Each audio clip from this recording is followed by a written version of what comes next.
जाहिरातींवर खर्च करून मोदी 2014 मध्ये सत्तेमध्ये आले अशा शब्दात राऊतांनी टीका केलेली आहे। भाजप खोट्या जाहिराती करते, राऊतांनी हा आरोप केलाय।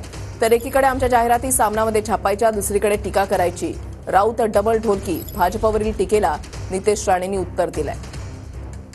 भारतीय जनता पक्ष हा जाहिरातीवर तरारलेला पक्ष आहे। जाहिरातबाजीवरतीच खर्च करून 2014 साली नरेंद्र मोदी सत्तेवर आले।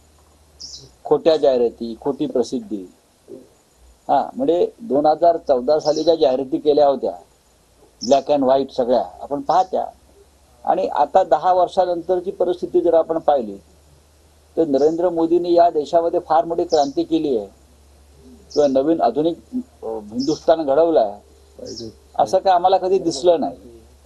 नवीन असं मोदीजींनी काय केलं याचं जर त्यांनी एकदा उजळणी जर आम्हाला करायला दिली तर बरं होईल। भारतीय जनता पक्ष आणि शिंदेच्या शिवसेनेच्या जाहिराती मग रोज सकाळी सामन्यामध्ये कशा चालतात? एका बाजूला धंदा करायचा आणि दुसऱ्या बाजूला आमच्या जाहिरातीवर टीका टिप्पणी करायची। जाहिरातीच्या माध्यमातून सामन्याच्या तिजोऱ्या भरण्यात चालतं। हा जो काही डबल ढोलकीपणा, हा जो संजय राजाराम राऊतचा दर सकाळी चालतो, सुरू असतो, त्याला आता महाराष्ट्राची जनता चांगल्या पद्धतीने